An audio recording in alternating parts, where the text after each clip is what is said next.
bahwa peluang pariwisata kita ini sangat besar sekali. Sangat besar sekali. Kita masuk, kalau nggak keliru, masuk 6 besar negara terindah di dunia. Kemudian kita juga masuk 10 besar negara yang wajib dikunjungi. Kita juga grade yang kita punya grade yang tinggal kita negara pariwisata betul-betul bisa memberikan devisa yang paling banyak meskipun 2018 kemarin gajinya saya sudah 17 miliar US dollar, sudah mengalahkan CPO, sudah mengalahkan kelapa sawit yang dulu paling tinggi.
Yeah.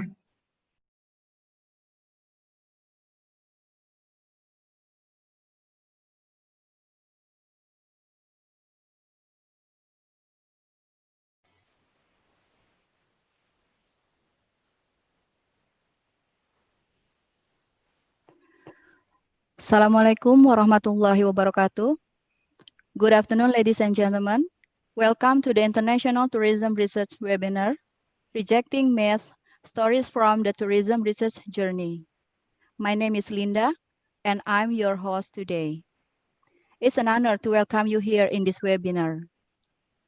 Let me begin by giving you a warm welcome and incredibly grateful for all the speakers, committee, and all the participants who have registered. We have more than 1,400 participants registered in this webinar from 34 countries and regions in Asia, Africa, Australia, Oceania, America, and Europe.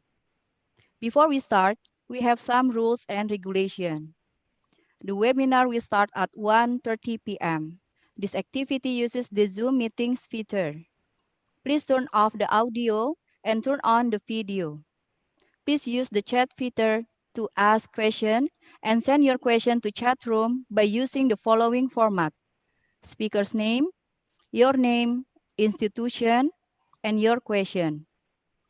This webinar will be shown live on YouTube and automatically recorded for the documentation purposes. E-certificate will be given to participants who have logged in and registered in our webinar system.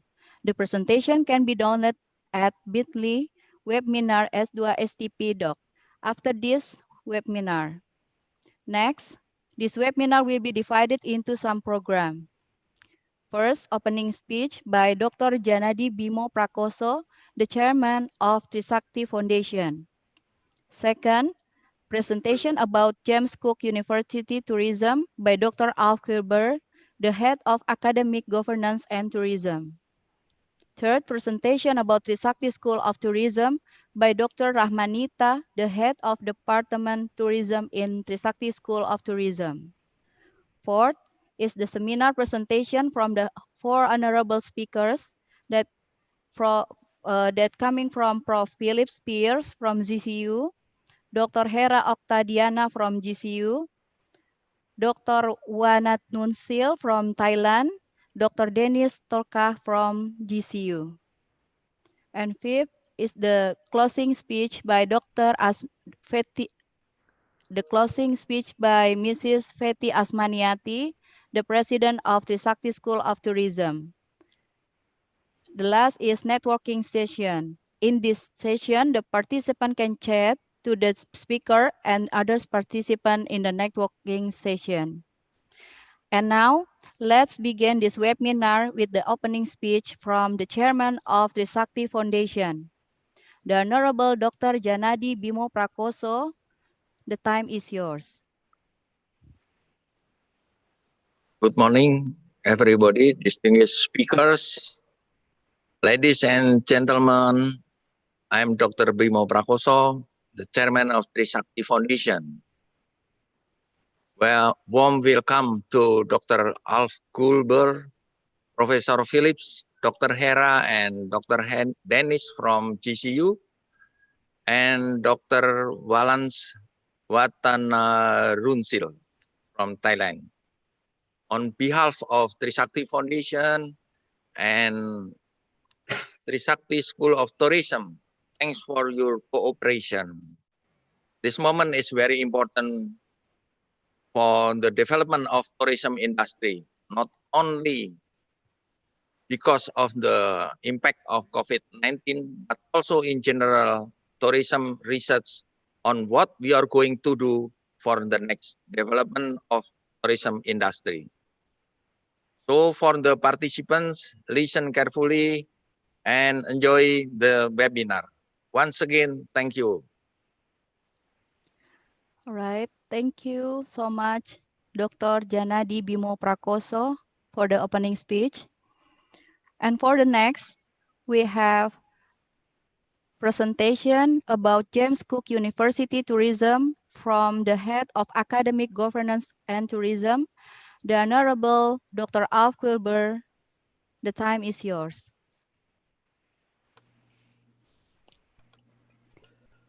Well, good afternoon, good evening, and good morning to all the participants around the world.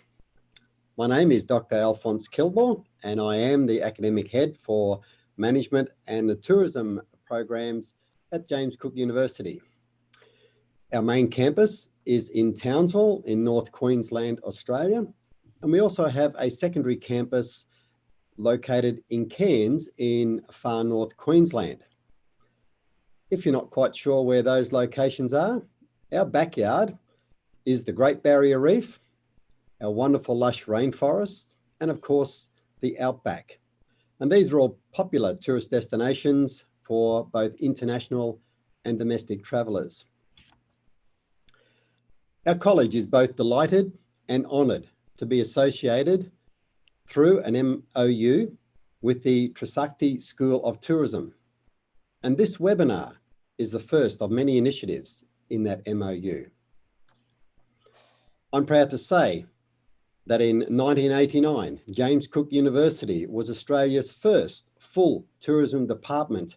And since that time, our tourism programs have been delivered by tourism world leaders and experienced educators, some of which you will hear from today.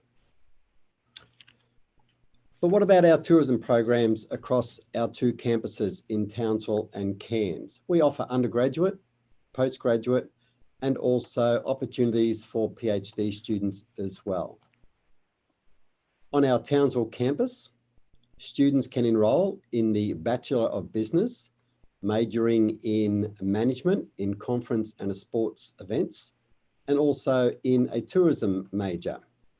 These can be completed online or face-to-face on campus.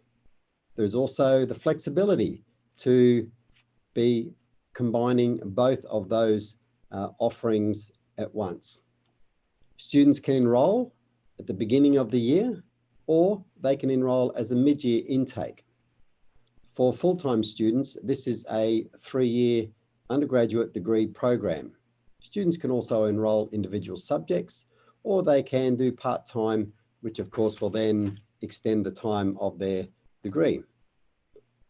On our Cairns campus, students can enrol in the Bachelor of Tourism, Hospitality and Events degree. This is a new and refreshed degree that commenced in 2020. This undergraduate degree is a face-to-face on-campus delivery program. Students can also enrol at the beginning of the year, and they can also enrol as a mid-year intake. These two undergraduate programs have an emphasis on business, entrepreneurship, the development of employability skills, leadership, tourism, and also conference and events management. As part of these programs, students are offered industry placement with local businesses, including tourism and hospitality. Now, also on our Cairns campus, we offer a Masters of International Tourism and Hospitality Management degree. This is a face-to-face 2-year program, which also offers a mid-year intake. The program offers students paid industry placements, and has been designed to attract international students who have a desire to work in middle management and above in tourism and hospitality organisations. There is, of course, a lot more that I could inform you of about our programs, but I know time is short. I have a 3-minute window of opportunity because I am very dying to hear what our guest speakers are going to be talking about. So I hope this little introduction has been informative. There's been a couple of videos showing about James Cook University, but the emphasis of the webinar is on our speakers. So thank you very much for listening, and I hope you all enjoy this morning, afternoon, or evening webinar. Thank you. You're welcome. Thank you so much, Dr. Alkurber, for your explanation. And moving right along, we have the presentation about Trisakti School of Tourism by the head of tourism department in Trisakti School, the Honorable Dr. Mirza Rahmanita. The time is yours.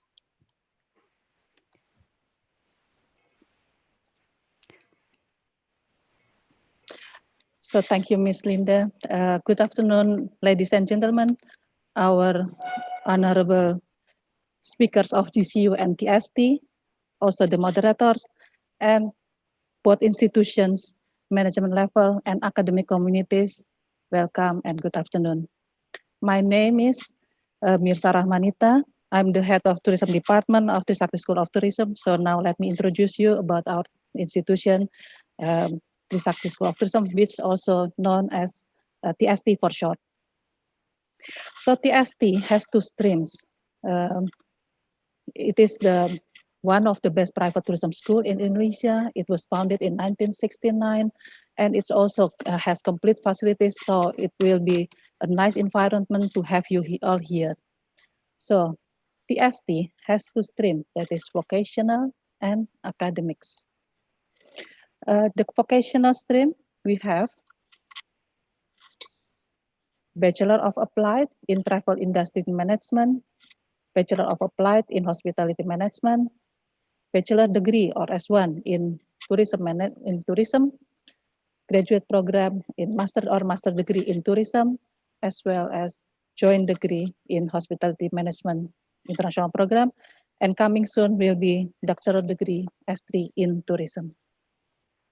For bachelor degree S1 in tourism, we have this study path, regular programs, and also we have credit transfers and joint degree with international partners as Burapa University Thailand, Dong-A Korea, Guilin Tourism University China, also International Management Institute of Switzerland. For master degree S2 in tourism, it is already class 2009 until now. And the scheme is regular programs. We have joint and double degree, as well as triple degree with international partners. We have international students from Asia Pacific region, and we have also professional class, which is consists of Indonesia Hotel General Manager Associations of IHGMA. Our master degree do have two majors, that is sustainable tourism, consists of the course of ecotourism, rural tourism, and urban tourism. And the second major are gastronomy, that is consists of the course of Nusantara food culture, food and nutrition, and food products, traditional foods, herbs, and spices. Next, please. Doctoral degree in tourism.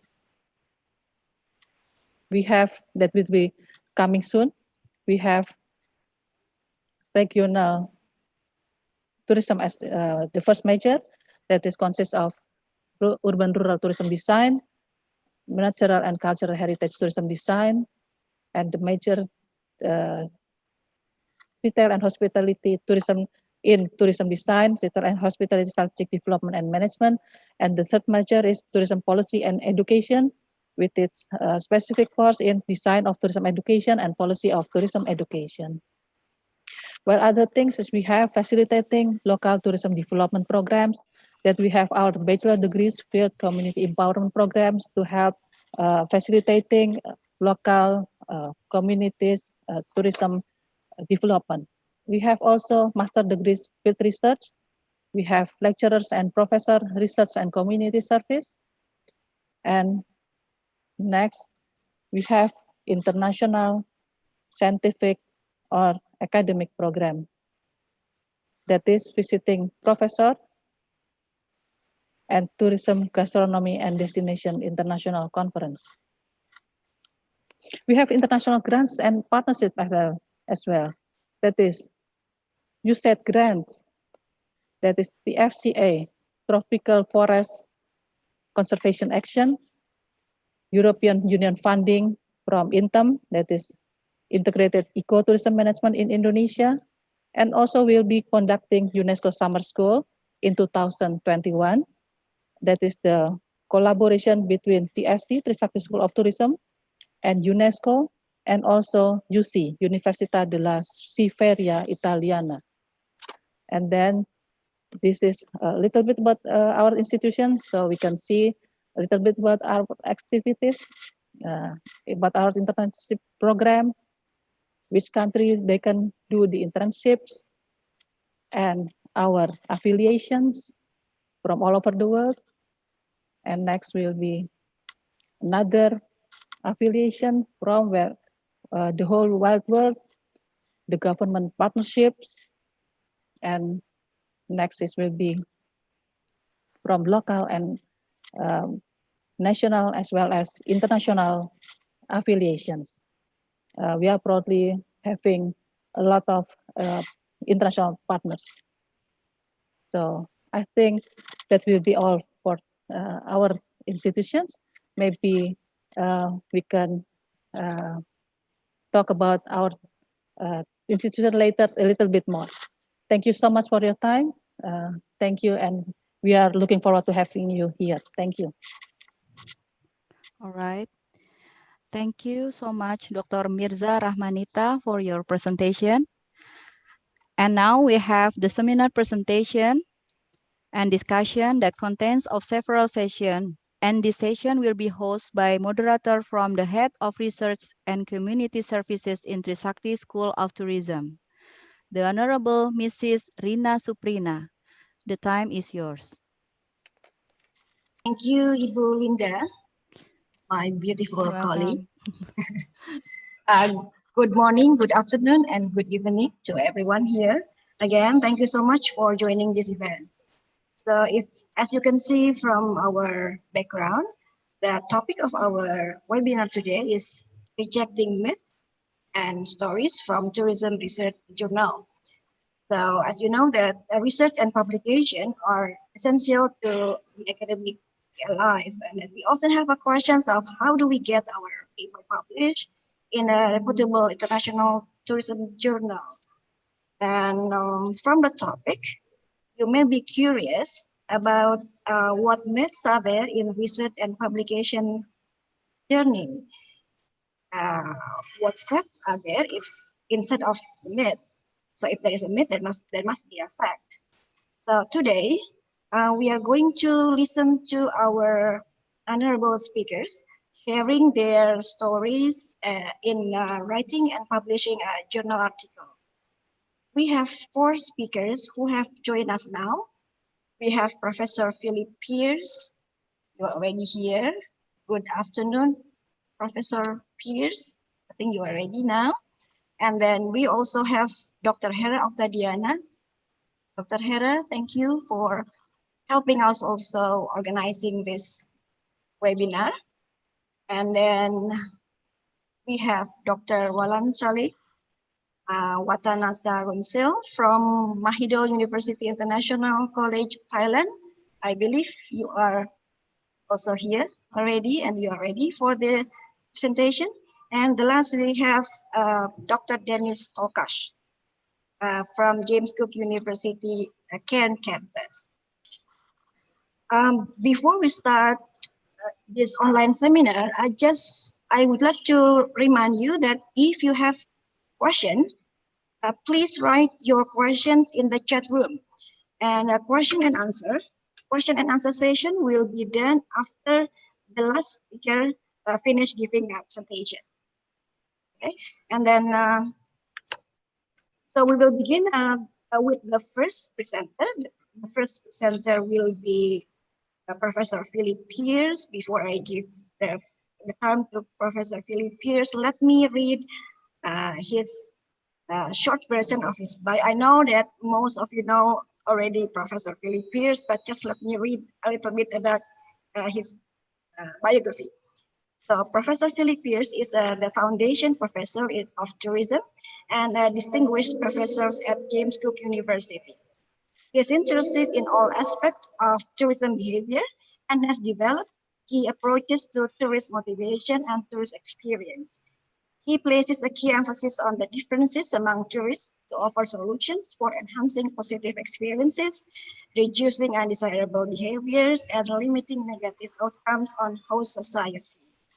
He has undertaken studies mainly in Australia, Asia, and to a lesser extent in the United Kingdom. So far, he has published 17 books in tourism and more than 300 referred publications. So without further ado, Professor Philip Pearce, the time is yours, and you have about 20 minutes for the presentation. Thank you. Thank you.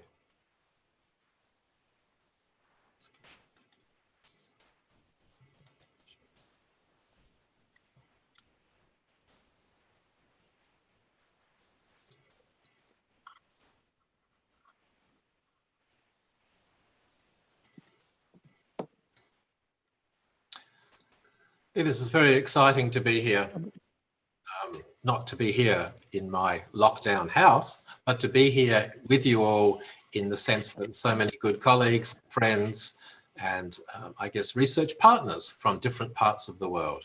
Some of you, of course, I have not met, but I hope by telling my story, not just about myself, but my story for you, I can provide a little gift of ideas for your future and for your research activities. So I'm the first person in the list. I do want to thank the hosts and all the people that have worked very hard to put this together today.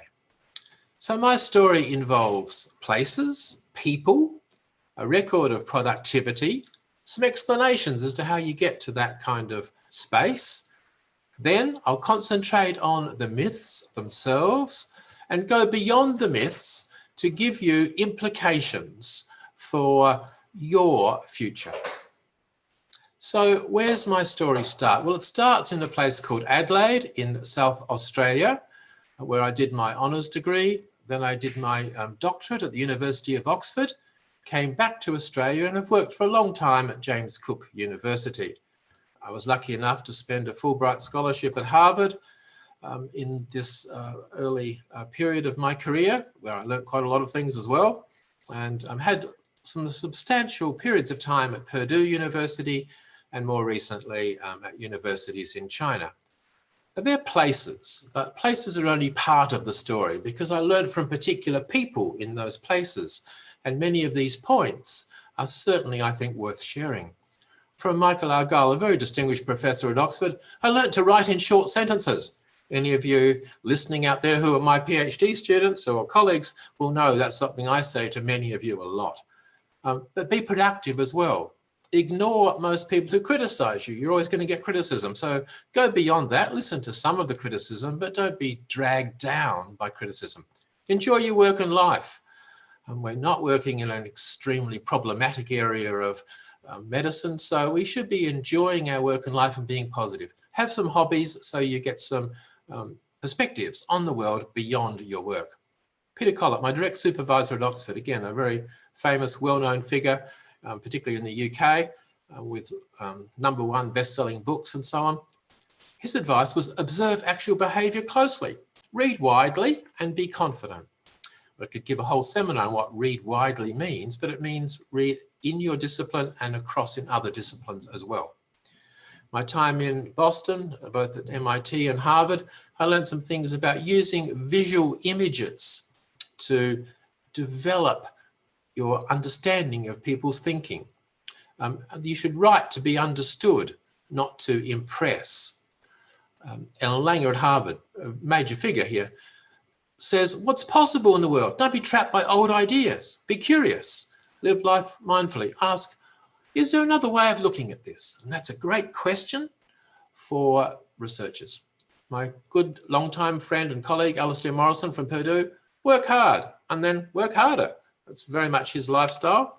Value your friends and networks. Joe O'Leary, again, another person from Purdue, but then also from Texas A&M, Colorado. Build a great team. Treat people well and use existing data. So from those early days, there's quite a lot of learning. Short sentences, watch people closely, look for possibilities, be visual, work hard and then harder, use your networks and friends, treat people well, These are great parts of my story, parts of my journey. And then I've had peer partnerships at James Cook, Smithson, Moscato, Murphy, Benkendorf, Pabell, further people from other places overseas. And I've learned several things. You really have to like who you work with. And if you don't like them after a while, or they disappoint you, or they no longer like you, move on. Don't fuss about it too much. There's plenty of other good people to work with. Working quickly to deadlines is important. And the best partnerships, you have more than work in common. So you have a richer life with those partners than just academic material. Cooperation is good, but you're going to have to deal with some people with strong views. They're not always going to agree with you, or particularly like the way you've done something. So you have to kind of manage that cooperation. Not always easy. And I think you should mix working alone and working with others.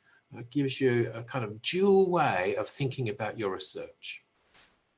And I've had some more recent partners and students. So particular people I'd like to mention, Dr. Hera Oktadiana, Dr. Ma Ying Wu, Dr. Li Jing, my son, John Pearce, my colleague in Singapore these days, Dr. Zora Mohammadi, Dr. Samira Zare, and there's many other faces that you can see in the image there, including most of my contemporary PhD students. So I've learned things by working with all those people in the last decade in particular.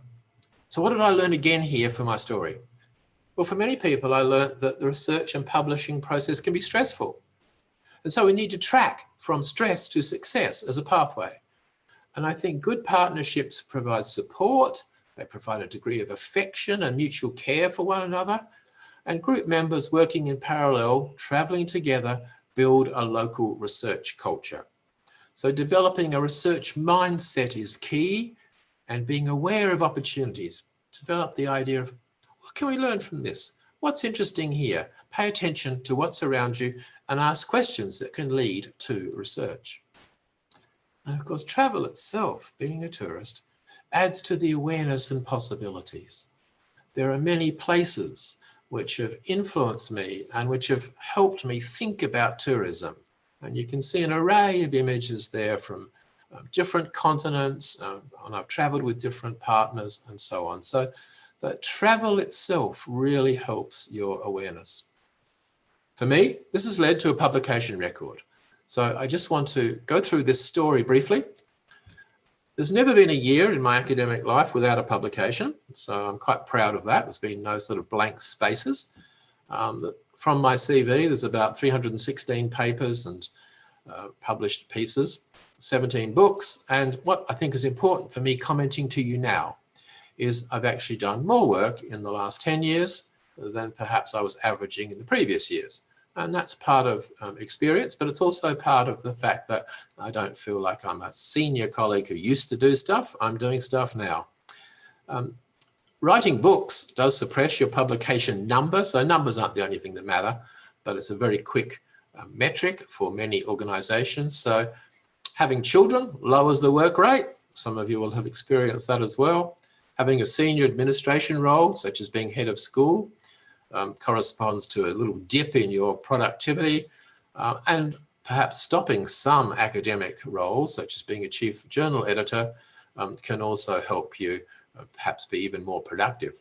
And I would add that for my personal publication record, and I know many of you are from Asia listening to this presentation, the Asian students and links that I've been able to work with have built many new areas and topics in the last 13, 14 years.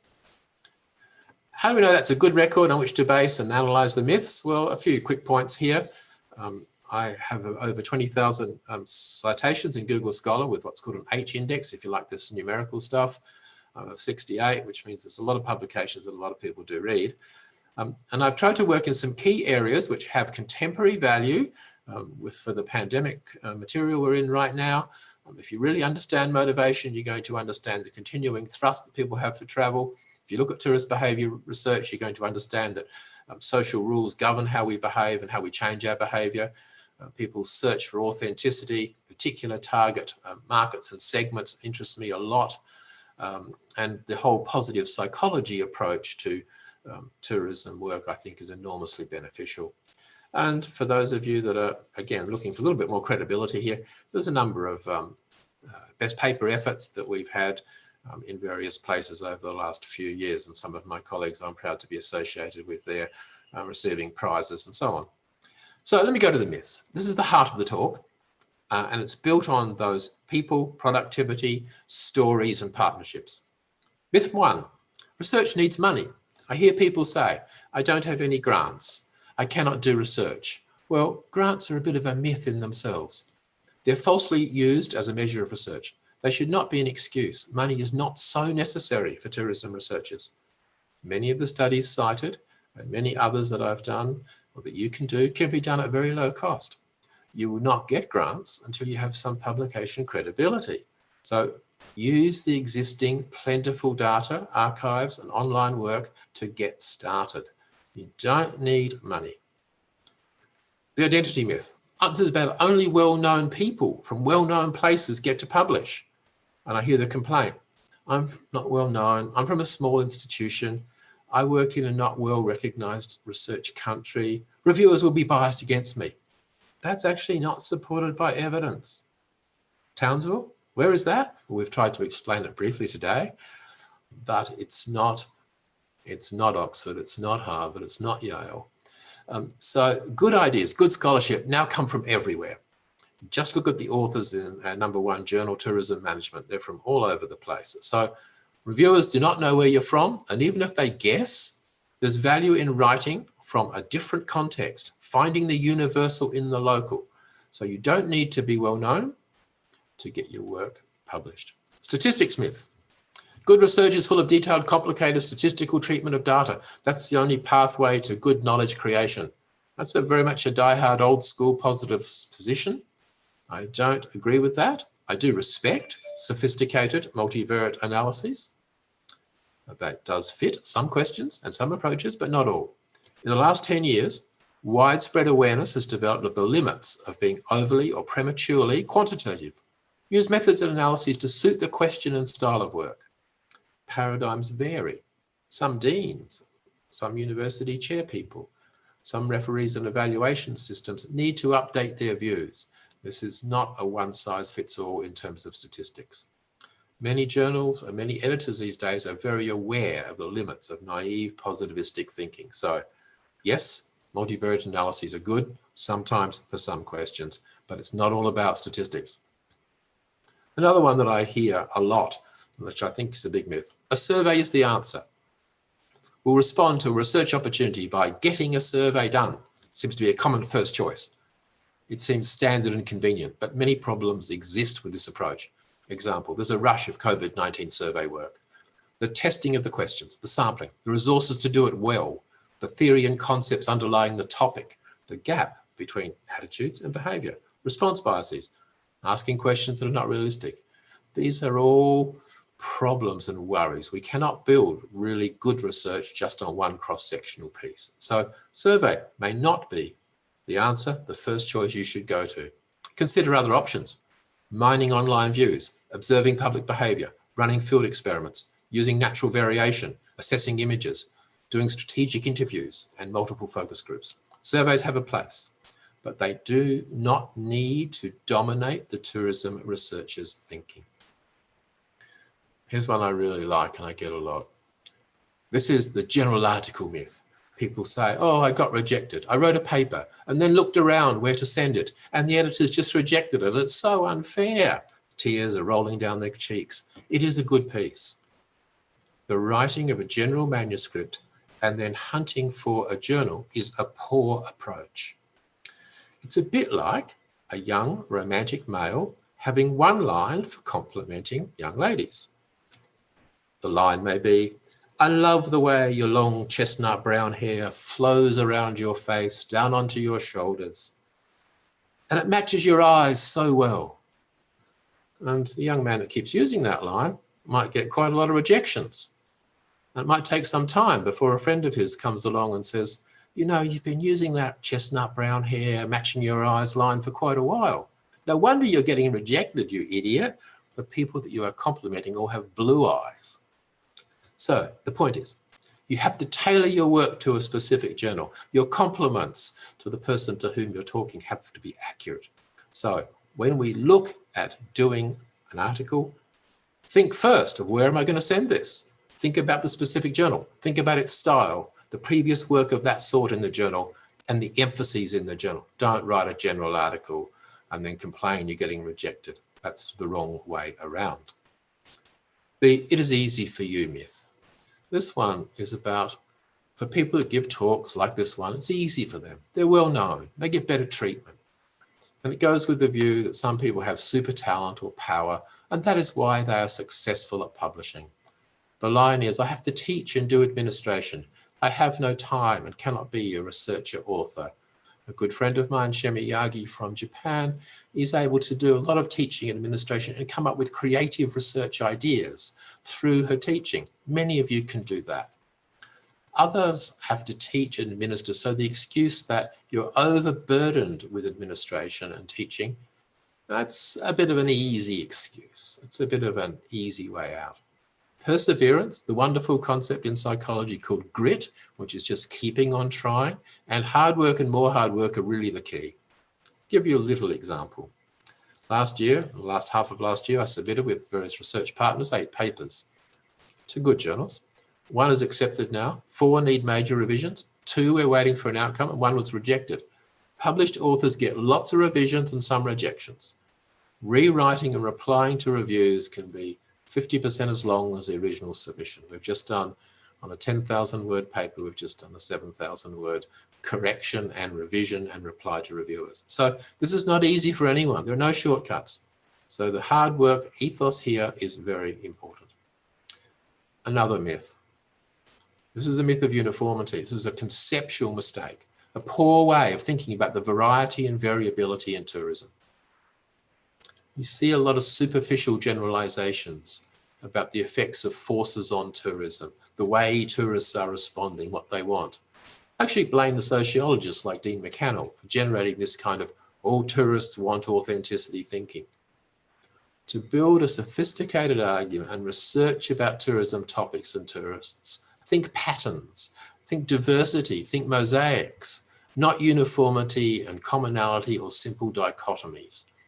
Engage in studies defining the dimensions and scope of the topic and the types of tourists. And the work we've done and are doing on tourist scams, the work I've done on motivation over a long period of time, shows that you get realistic answers when you have patterns, mosaics, diversity, and understand the multiple dimensions of phenomena.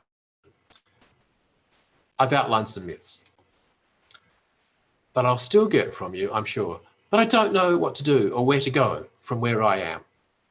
That's not a myth so much, it's a concern, it's a plea, it's a request. So from this talk, I have some points for you. Read content that interests you. You're not going to get anywhere reading what you think is fashionable. Read content that really interests you, then read some more. Handbooks these days, from many of the publishers, offer great reviews of areas. So that's a wonderful entree into an area. Build your knowledge of theories. Make a list of theories. Theories inform and guide the work. This is not a last-minute add-on to your paper. Broaden your base. Sorry, Professor Pearce, 3 more minutes, please. Thank you. Certainly. Broaden your methods base. Work out what you like. Try out new methods. It's an important part of your toolkit to have multiple methods. Observe people and situations really mindfully. Really watch what people do. Be a human ethologist. Track specific authors. Look at their careers and citations. You find someone who's doing interesting work, see what they've done over a period of time. It's very stimulating. Watch key TED Talks. See major figures summarize their work. Practice asking questions. Ask, what are the possibilities here? Questions guide the whole process. Start with good questions and you'll develop a whole pathway of things to explore. Avoid super popular topics. It's a very poor joke that jumping on bandwagons or trends is tiring, but in fact it is rather tedious when people all think there's one new topic they should explore. Yes, there are topics that are popular, but be careful to do something conceptually new when you tackle them. Benefit from your own biography. Draw from who you are, what you've seen, It's a great source of your interest. It develops the read content that interests you point. Practice writing frequently, but for specific outlets. Don't do the one compliment suits everyone kind of approach. Do edit a lot. Be your own tough but not horrible critic. And above all, I think, work with effective, likable, on time, fun others, and enjoy that process. Thank you for listening. I look forward to expanding on some of these points in your multiple and exciting questions. Thank you for your time. Thank you so much, Professor Pearce. It's very interesting. So you have rejected about 7 myths just now, and then make us realize that what we have to do for the future in our research.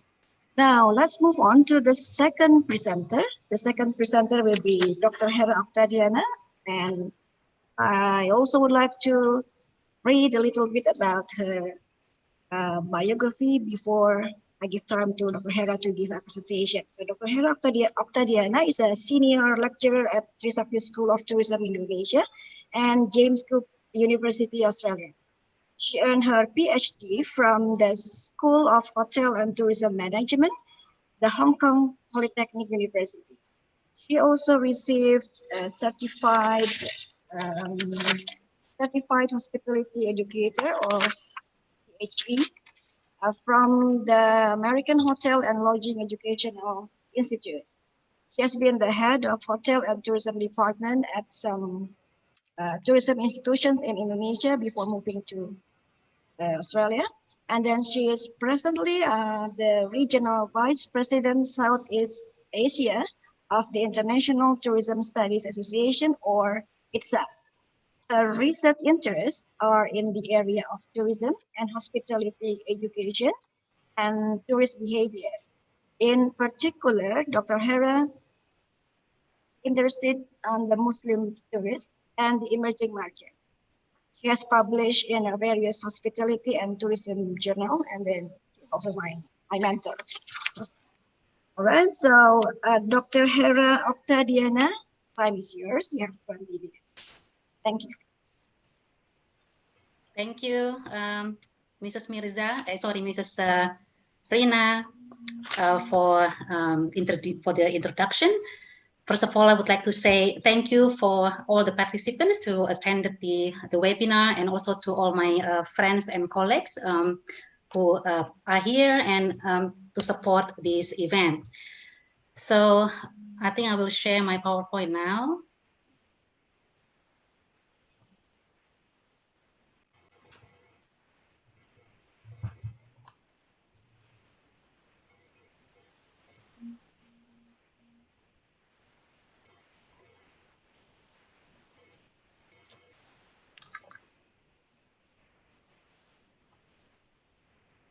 Okay, so following Prof. Pearce's presentation about the myth, now I would like to share with you about how we can actually bring theories and methods into tourism research. And of course, it's also connected with some of the myths that Prof. Pearce has mentioned. So before I start, I think I will start this from my personal research journey. So I have like 3 stages in here. The way I actually gain knowledge about research and publication. So this is my era before I studied in Hong Kong PolyU, my PhD study, and then the era of my study at the Hong Kong PolyU, and then the post Hong Kong PolyU, and then JCU Australia. So before I studied PhD, my research and publication knowledge was actually very limited. Mainly, I just published in the local journal, and the knowledge in tourism is also quite limited because my background is in hospitality. And then during my PhD study, I learned a lot through the coursework, and then seminars, the workshops, conferences, and the discussion with all my friends and colleagues, and also my mentors in Hong Kong PolyU, and also through the people that I met during the conferences and academic events. Now, of course, I'm still learning, because I think people always learn, right? But I think I gain more insight about research and publication than the previous years. And the knowledge on tourism, actually, also still learning more and more. Actually, when I studied in PolyU, I learned a lot about tourism because they have a course at the time about tourism concept and theory in tourism. So I learned a lot about that. And in terms of the publication, when I studied in PolyU, I started to publish in a reputable tourism international journals. And now I gain more publication in the tourism international journals, including the Q1 and Q2 journals. I developed the network since I actually worked as the head of the program at the time in Binus and also in Bunda Mulia, and also when I was involved in Trisakti as the lecturer. So I always use the conferences and also associations to develop network with the people. In fact, I met my Ph.D. supervisor, Prof. Keynote, through the conferences, in several conferences actually, and also in the association in Pata. And I developed more network when I studied in Ph.D. because thanks to Prof. John, who at that time gave me an assignment to involve as a secretariat of the International Academy for the Study of Tourism. So the academy actually consisted of very famous professors in tourism. I think there are about 75 professors, top professors.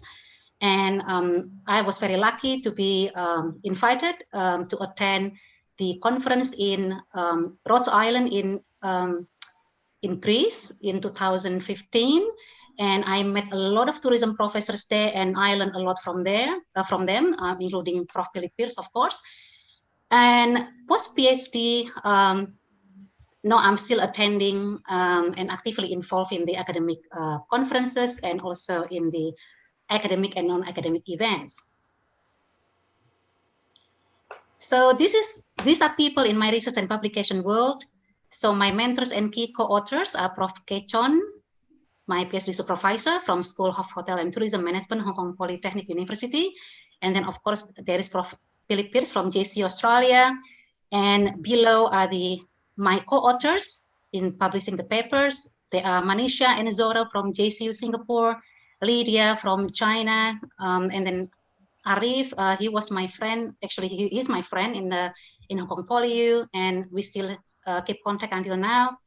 And there is also Fitri from UPI Indonesia, and then Jane and John from JC Australia.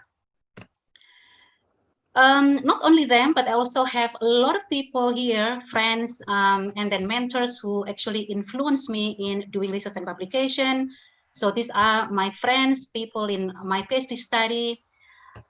So you can see in here, hello, Shani, I know you're there. Shani and Gali, you're there. And then Arif, hello. And then this is, of course, Walanchalee, my good friend in Hong Kong.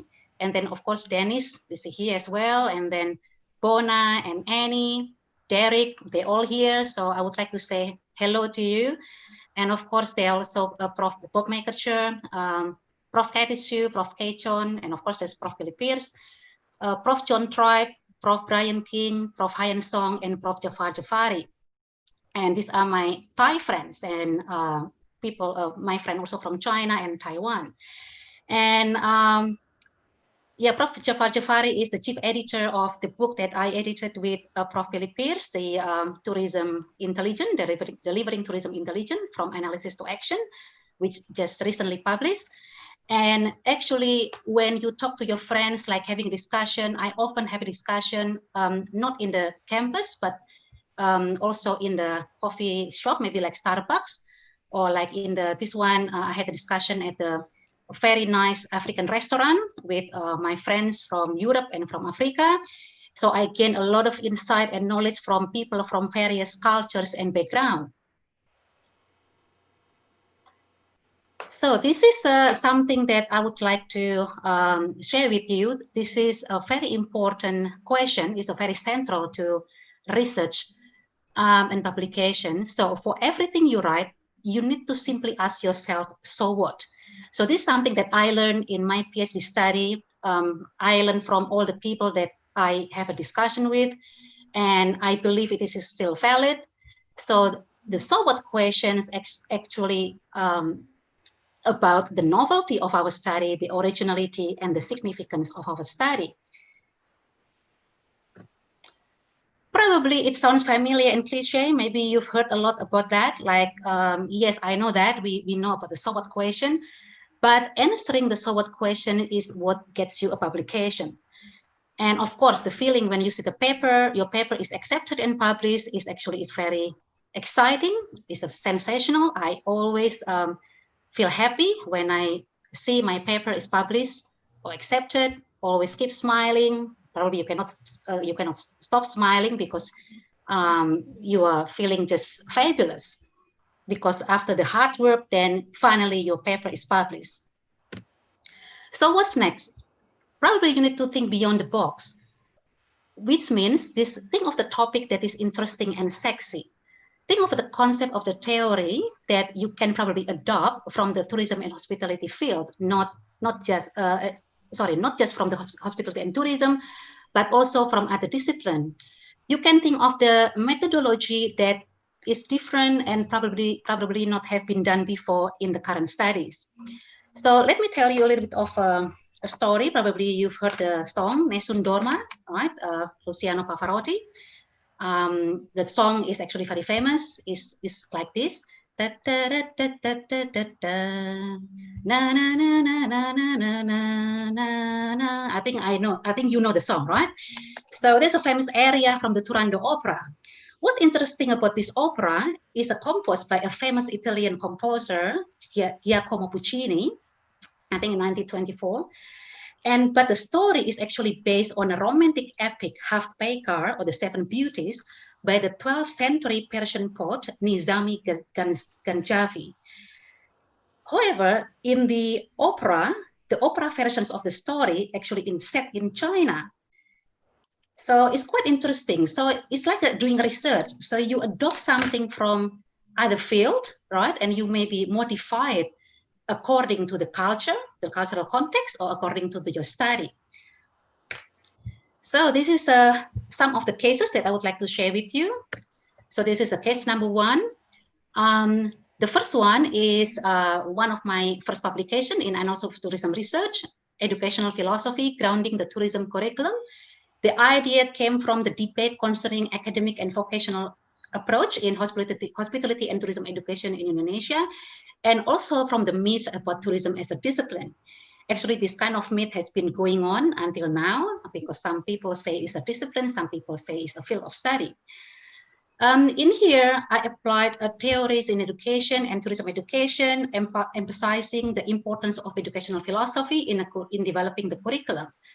By having the educational philosophy in this study, actually, I feel there is a gap, because most of the curriculum study, they only talk about several aspects, or maybe just one aspect. For example, about teaching and learning method, or about content. I use the qualitative methods in here, in-depth interviews with 4 types of stakeholders. And then next, the case number 2. When I read websites or media, they always talk about Muslim tourists and then the halal food. And then, of course, for me, right, as a Muslim as well, actually going on traveling is not only about halal food. Halal food, of course, important, but there are many more needs beyond the halal food or the halal hotel. So in 2016, the paper that I wrote with Prof. Pearce and Prof. John about Muslim travelers' needs, What Don't We Know, was published. So in here, we employed the communication theory, the coordinated management of meaning. So in here, we discuss what actually the needs of the Muslim tourists beyond the halal food or the halal hotel and travel. In here, we use the secondary data analysis in the form of a qualitative meta-analysis, which is the systematic recording of the available resources. So the myth in here actually is avoiding statistic and the survey myth. In the case number 3, the paper that I wrote with Prof. Pearce, the Bule Paradox in Indonesian Tourism Research, Issues and Prospect. Actually, it was generated by a phenomenon that many tourism studies about Indonesia actually are done by the Westerners, but not by the Indonesians. So in here, I applied the bibliometric analysis, supporting with the field theory and the critical theory. And actually, there is no empirical study in here because all the data came from the secondary data from the journal articles related to Indonesia. And then the content was analyzed using the Excel at that time. In the case number 4, this is the paper that I wrote with my friends Arif and Manisha and with Prof. Pearce. So at that time, we would like to know how different are the motivation of the Indonesian and Malaysian Muslim tourists with the Western tourists. So we used the travel career pattern from Prof. Pearce's theory in 2011 and 2005 to find out the similarity and the differences of the travel motivation between the Western and the Muslim tourists. So the myth in here, there's always been a belief that a tourist pursue leisure and authentic experiences. However, the study actually shows that the Muslim tourists in here rank relationship as the most important travel motivation, while the Western tourists, they seek more relaxation and escape from the daily routine. So relationship is very important here in the Muslim tourists in this context of the study, not the leisure. The leisure comes, I think, number 2 after the relationship, strengthened relationship. In the case number 5, I got this idea when I went to the Netherlands. So I went to Moderator at that time, the amusement park in the Netherlands with my daughter. And then I was observing her interacting with all the technology in Moderator, and also based on the experience that when I stayed in the high-tech hotel in Vienna, Austria. So at that time, I thought, yeah, technology is actually very good, right? Of course, there is a general belief that technology is great, and there are so many papers talking about the positive aspect of technology in tourism, how it is good for tourists, benefiting to tourists and tourism providers, which is a uniformity myth. But then I realized that we also find difficulties in the technology. So in here, we use the autoethnography approach, which is a novelty in the tourism technology study. And actually, this short version of the paper received the Best Paper Award in County International Conference 2019 Australia, Losing Touch and Convertible Encounters with Tourism Technology, because in here we use the emic perspective from the researcher's point of view, using the reflexive autoethnography and supported with the ethnography. So 4 case studies using travel trajectory in here, a high-tech apartment in Vienna, the main metro system in Madrid, a theme park in Den Haag, and a tourist transport option in Innsbruck. The case number 6 is actually, it just recently published. This is the paper that I wrote with Prof. Pearce and Zora. So the idea is we want to know how the restaurants in tourist cities respond to the special dietary requirement of the customers. So sometimes people think that qualitative approach doesn't require a hypothesis, but actually in this study, there is a priori planning hypothesis in this study. We want to know how different is the key tourist cities in this study may differ in their presentation and attentiveness to dietary restriction. So we employed social practice theory to analyze the contemporary restaurant practice in meeting the dietary requirement for the religious beliefs, for the lifestyle, vegan or vegetarian, and the food allergy. Hera, you have 3 more minutes. Thank you. Yes. Use the online review from the TripAdvisor and the restaurant website. We use a systematic stratified case to select the restaurant. And this is the last case. This is from the travel pattern on the female Muslim travelers, just also recently published. We applied critical media discourse analysis in here. And actually, this is based on the blogs of the female Muslim travelers and also the media interviews that they had. So we used the Leximancer and the content analysis to analyze the data. So what myths I have avoided in here? The first is the money myth. So my publications are not supported by the grants or the funding. And then the famous identity myth. I'm not famous, but I got one of my first publication in a top journal, Q1 Annals of Tourism Research as a PhD student. The statistic myth, sometimes I use statistic, sometimes highly qualitative. The survey myth, sometimes I use survey, but I also use another techniques. And then the general article myth, I always choose the journal for which I write. So I never write for general journal. That's why from all the papers that I submitted to a journal, I think I only got rejected in only one journal. The rest, whatever journal I wrote to, I got the paper published. And then easy for you myth. No, it's not easy because it took me many hours of reading, coding, writing, analyzing, and editing. The uniformity myth, I treat tourists as identifiable groups, work with the multiple settings in one article. So this is what sorry. I think it is, yeah. This is what I meant by many hours of work. So to get the publication in 2020 in here, the edited book that we just published, the Delivering Tourism Intelligence.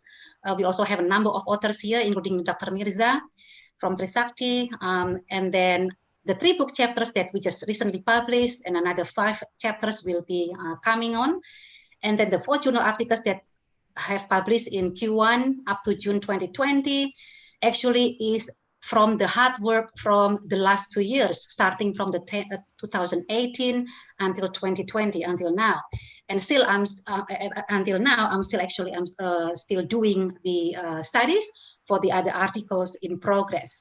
So there is no easy way to publish. You have to read a lot of books. You have to have a lot of discussion, open to any kind of input, and then critics and suggestion, and always learning, keep on learning. That's how to get you into the publication. So have fun and enjoy every moment of your research journeys. Now I would like to thank you all. And this is actually the hardest part of my PowerPoint. I hope I got it right, because thank you to all my friends who send me the audio recording, how to say thank you in their languages. So I will try. So thank you, terima kasih, khopun, salamat po, kang ong bang, arigato, hamsahamnida, sheshe, emgoy, merci, grazie, gracias, danke, siabonga, kialaboga, sukran, sukriya, mamnun, danyawat, bohomastuti, donobat, vinaka, obrigado, obrigada, tatenda. So thank you so much for your attention. Thank you, Dr. Hera. It's another inspiring presentations, and wow, you have a lot of language in saying thank you. I think there is hatur nuhun in Sundanese language here. Okay, thank you so much, Dr. Hera, for giving us the example of your publications and then share with us what you have learned so far. Now let's move on to our third presenter. The third presenter is Dr. Walanchalee Wattanacharoensil. Forgive me if I pronounce your name incorrect, Dr. Wallen. That's correct. Let me just read a little bit about your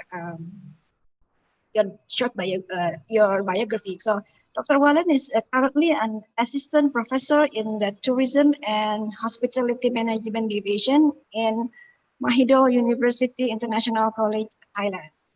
She received her doctoral degree in Hotel and Tourism Management from the Hong Kong Polytechnic University. Her research interests include service experience in relation to travel and tourism industry, and the current issues in tourism and tourist decision. So, Dr. Wallen, time is yours. You have about 30 minutes. Thank you. Thank you very much.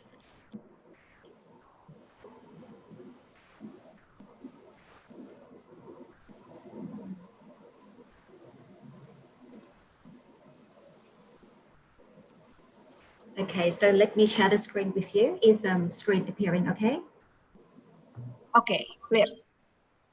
Okay, so first of all, thank you very much for giving me the opportunity to be on this panel and to speak to all of you here. I'm very honored and very happy to be here.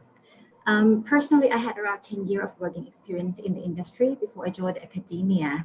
And I first really got to know about the research publications when I first entered my doctoral study at the School of Hotel and Tourism Management of the Hong Kong Polytechnic University. And so here's my story that I would like to share with all of you. This is exactly how I felt when I first got to know research. Let's see whether the picture comes up. So it was like, you know, you have this floating head. I found research at the beginning was hard, it was complicated, and I was actually struggling about this in the beginning. And one of the reasons I say this to all of you here is because I know that many of the audiences are still PhD students, some are doctoral students, or some of you are like me who used to be practitioners turning academia. I just want to tell all of you that, to ensure all of you that with your perseverance, we also have, you know, some approaches and means that we can get our paper published in good journals. Studying a doctoral degree allowed me to have the opportunity to understand research better and to meet some inspiring minds over there at the school. So it kind of changed the idea that I look into knowledge.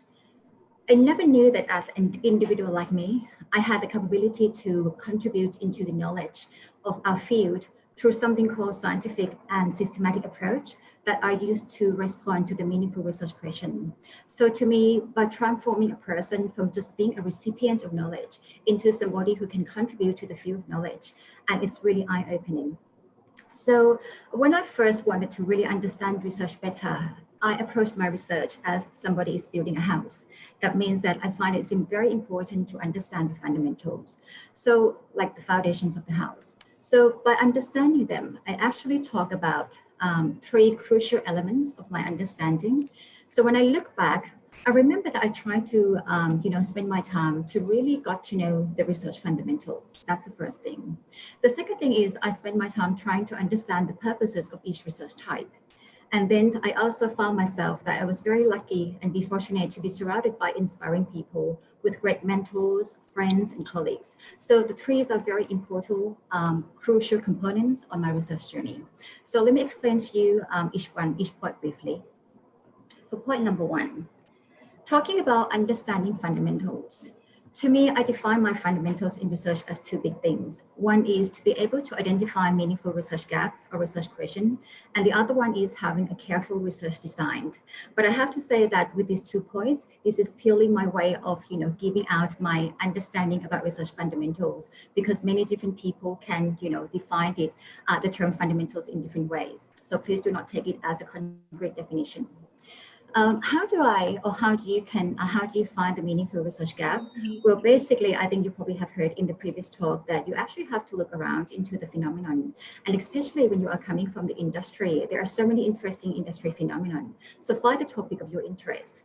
But one thing that I would like to emphasize in particular, especially for those of one who come from the industry, there are different types of research questions. So in some point of time, you have to be able to identify that your research question is trying to respond and give out solutions to the industry, or is it your research question is trying to give a new knowledge into the literature, because that also affects the way that you choose the journals and you write you positions the paper differently. My second point about having a careful research design. Well, when I first got to know research, I'm showing you the framework here on the left-hand side. I think many of the qualitative researchers probably have seen this framework before. It was the Maxwell framework, talking about different components when you're actually writing the research, and particularly the qualitative study. So I often refer to the Maxwell framework in order to help me understand the overall connections of the components. So in my earlier of the stage, I relied a lot on this framework to help me frame ideas and see the coherence of thought. And then in the later stage, I kind of apply another tool, and this tool is called Article Design Canvas. It's been created by one of my ex-colleagues to help in terms of seeing the holistic understanding of the research paper that we are writing. So basically, by looking carefully at all these components, this tool could help me start seeing a better connections and help me turning my ideas into the manuscript for publication. So let me give you some examples here of the research paper that I kind of integrate those frameworks into publication. So this is my very first research paper published in the Current Issues in Tourism. This paper talks about the Thai government policies on creative tourism and its implementation. So basically, it was one of my earlier papers, so it did not involve much of the theoretical concept. So it's pretty much purely the policy analysis paper. Well, one of the important things of this paper is, at that time, people talk about creative tourism in terms of a general context. Thailand also adapt this type of ideas to pursue the tourism activities in the country. But there are a lot of confusions there, and there are some limitations, and the situation in the country was also unclear. So I think the situation and the whole phenomenon was worth investigating. When I did this research, I actually found myself kind of sit there and being drowned in a lot of data because I actually have to gather a lot of documents. That I gathered documents from the government ministries, so many governmental units in order to help me on the analysis. So it was kind of very difficult for me. And in one point of time, I started to get really confused. So the first thing that I did was, of course, I seek for advice for some more clarity, which I actually really got it in terms of, help bringing more clarity into what I had to do with data. But it's still, being new in research, I still also had to, refer to something that helped me focus. So in one point at time, I actually took the Maxwell framework and compare it data by data, the data that I've got with the framework that I had. So slowly but surely, things start to get in more clarity. And with the advices from the professors at that time, which later on turned into my supervisor, we could actually manage to get this paper published. So, and that's why it was one of the very fulfilling moments that I had. Another thing that I had when I wrote this paper before I published to the journal is this paper was purely talking about Thailand as a context. And so it's kind of referred to the previous myth that, we were talking about. I was thinking at that time that, well, Thailand, I know it's a good country for tourism, but when you actually bring the context of Thailand into publication, I wasn't sure whether the journal editor, whether the reviewers would be interested in it, because comparing into so many big countries, they actually play a much more powerful, research field. So that became, my doubt. But then again, I learned in the later stage that at the end of the day, it's not about the context that you are studying, but it's more important that how your findings can really complement into, a bigger or a general knowledge on that particular concept. So in this point in time, the context base was not worried, wasn't my main worry anymore. That's about the first research. Here is my second example of the research article that I got published. And this one talked about the post-experience of the students from overseas, the undergrad students who came back and returned to their home country. And it talks about the experience of reverse culture shock. So this is purely the qualitative analysis, qualitative study that use a lot of qualitative research techniques. One thing that I learned from this paper is, of course, when we first sat down, me and my team was talking about this paper, we took Maxwell framework and we also took that article with design canvas in order to help us focus and then put clarity into each different components as well. We knew that at the point we had to interview students about their previous experience. So it involves recalling memories of the time when they returned back to the home country, which was Thailand. So when it relates into recalling the memories, we know that reading early tourism literature alone was not enough. So we start to explore into a different disciplines. We read more of the psychology papers. We read more into the journals that purely talking about the qualitative research methods in order to help us find a way that how can the qualitative approach help us recalling the memory and reduce something called recall bias. So based on these, we find that in order to produce a rich data and find a decent data for your analysis, a combination of research methods is also, very important. So integrating them will allow you to get richer data and be able to help you respond to your research question better. On the other hand, based on this paper, it is also very important as well that we need to know about the time frame, when to collect what. So that means that even though we use a combination of research method, it does not mean that things can actually happening at the same time, or it can just be done randomly. So we also need to have a careful thinking about when to collect a certain data and what to come after, because that will allow you, and it also affect the way that respondents elaborating the story for you. So this is the second point that I learned from doing this research paper. So based on my first element, a crucial element, I could say that one of the key points I learned from this process, which is one of my foundation, was You know how to ask the meaningful research question, think careful about your research design, refer to some framework that you trust, think carefully about it. Combination of methods are also important. Context doesn't really matter. And the last thing that I did not talk about yet is about journal. When I start doing a research project, I tend to involve the journal that I would like to, submit my manuscript in the earlier process of research design. So that means that I start, aiming for the journal. I study the structure of the journal. I start to try to understand the conversation that the journal have about in the literature review. And I try to see whether how can I actually fit my conversation in the manuscript I'm writing to fit with the conversation of the journal. And I find this is very important when you, aim for writing for publication. Here's my second point. My second crucial component is about understanding purpose of each different research type. We know that there are many types of research, non-empirical, empirical, or if you want to specify them in more, specific types, you've got basic research, you've got applied research, systematic review article, meta-analysis, conceptual paper, and you can name more. So for being new researchers, and I guess for many young researchers, understand if the purpose of each different types can be quite confusing. But I think it's also very important if you would like to clearly position your paper when you write, because at the end of the day, each paper have different ways of writing, have a different key message to be sent. It's like you're trying to know the rule of the game. So I would like to give an example of this paper, which is a systematic review article. The systematic review article, I find this is, I just would like to encourage, especially with the junior researcher, that if you have not, had experience of writing one yet, please do so, because I think you are going to learn a great deal out of it. So what is the purpose of systematic review article? We know that systematic review articles allow us to be able to make sense of a large body of data or information on one particular topic. And after you've done so, it will allow you to have a meaningful research question set right there into your face, set right there in front of you, so that you can actually start applying your empirical research in order to respond to that after all.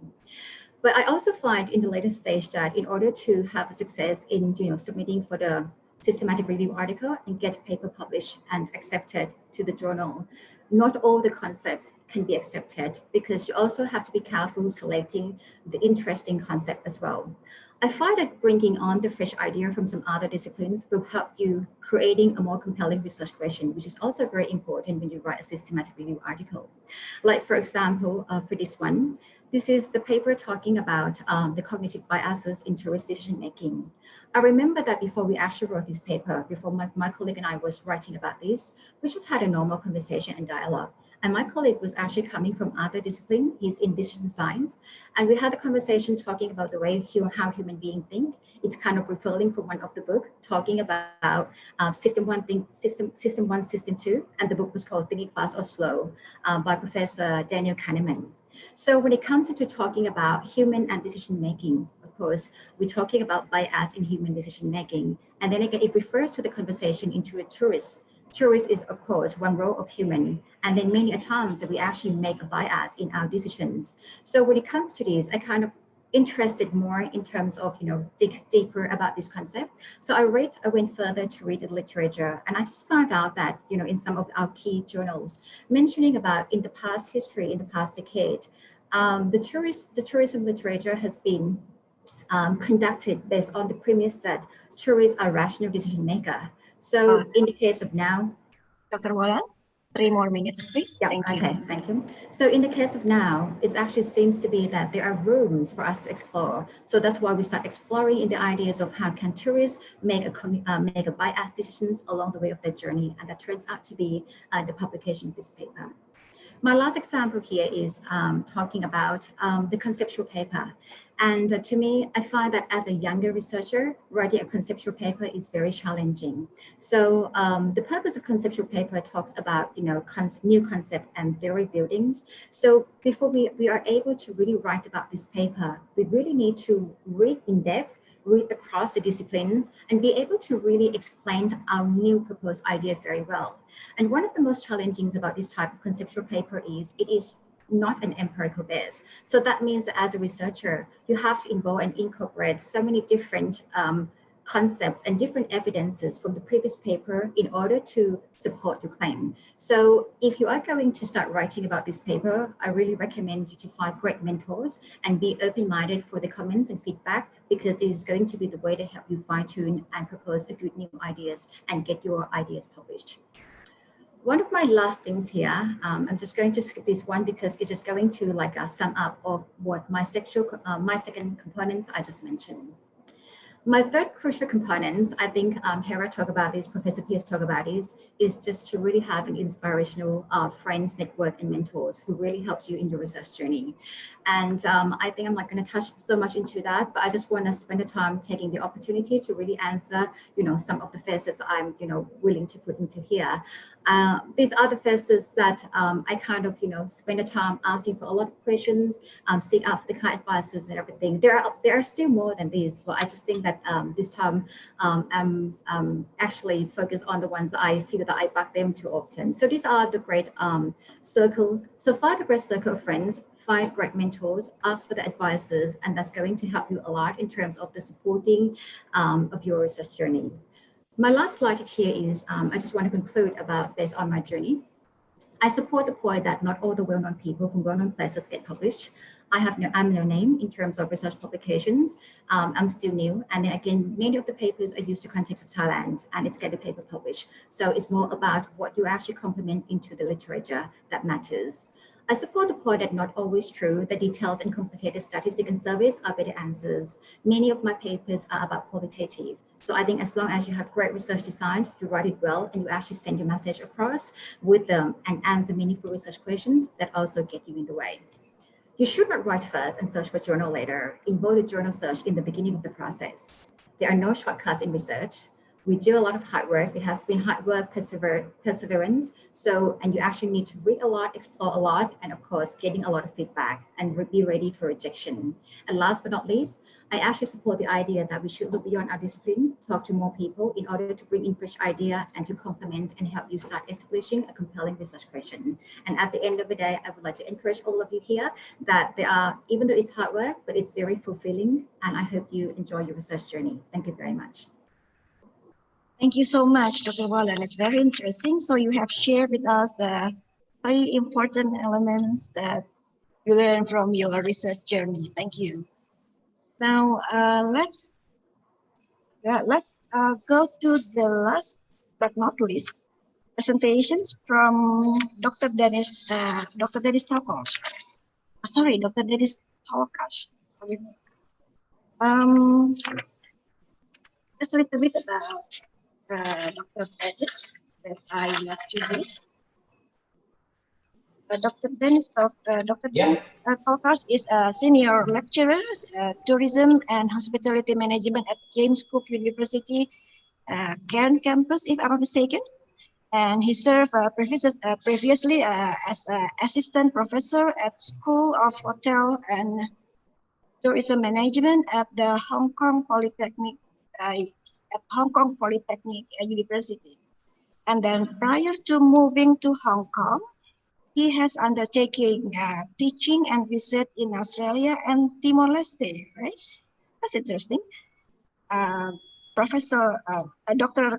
Tolkach has been teaching a variety of subjects in the hospitality and tourism field.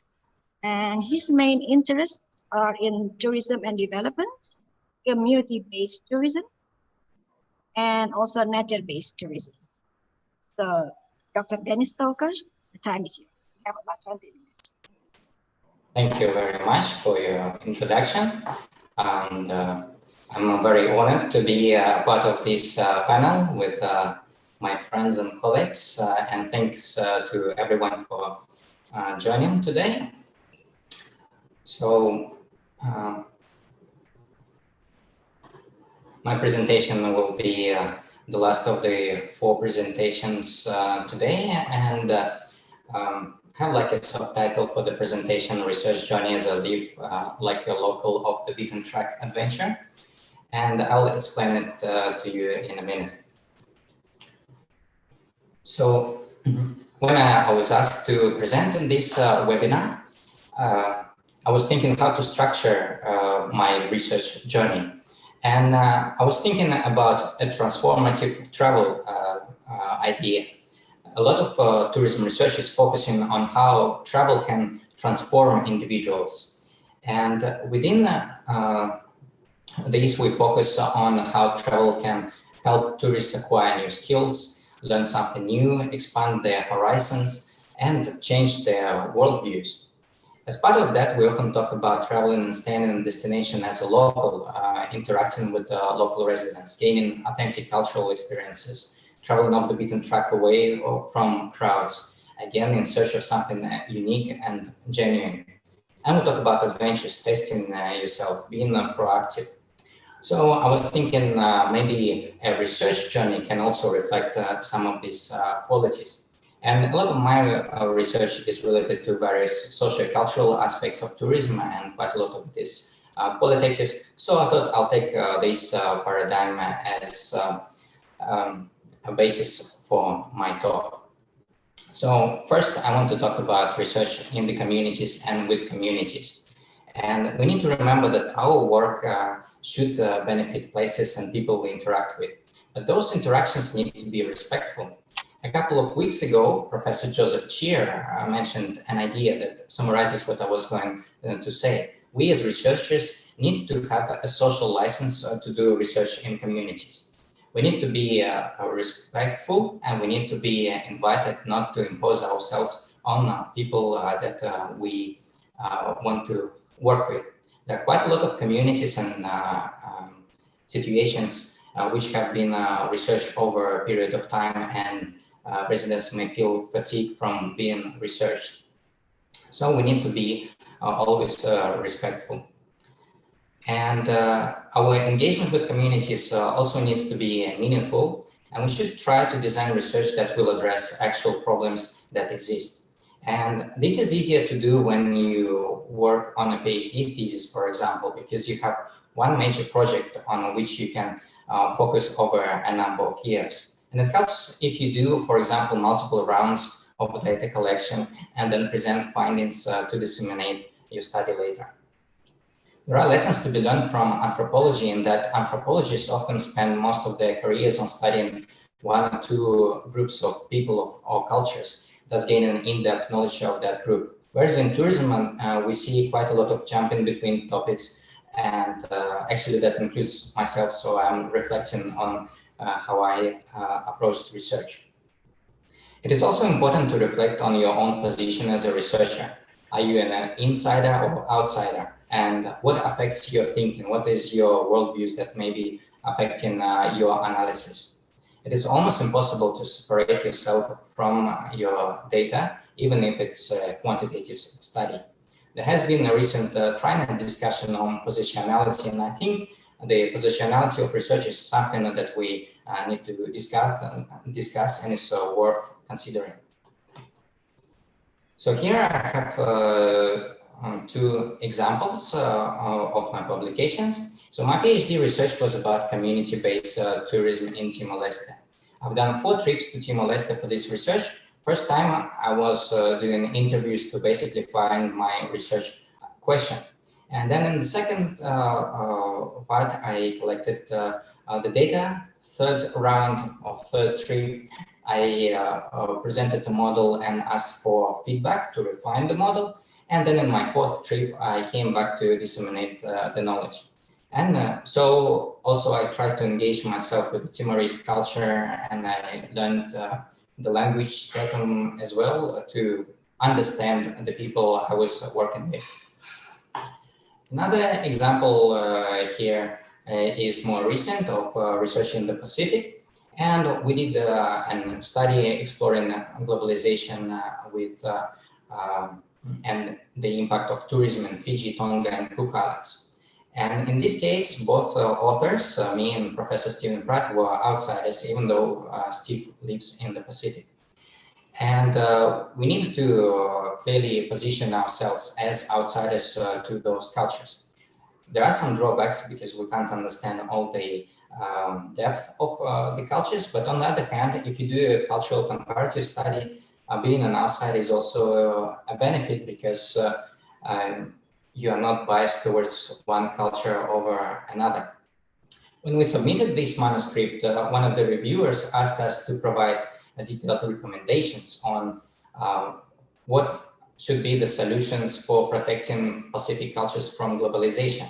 But we thought, because we are outsiders, that would be inappropriate because it's not our culture. We can analyze, but we cannot tell Pacific Islanders what they should do with their culture. So that's why the positioning of yourself is important. Now we move on to the research of the beaten track. And here I found that it is important to research something you're curious about and not really following trends. You need to focus on what interests you.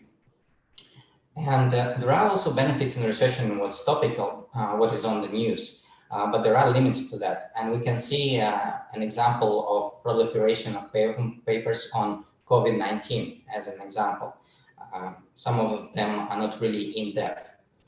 The great benefit of studying tourism is that it is a multi-dimensional, complex social phenomenon, that it can be viewed from many different angles and involve many different disciplines. Such interdisciplinary and multidisciplinary lens will continue to be important, including for obtaining research grants, working with the other disciplines together.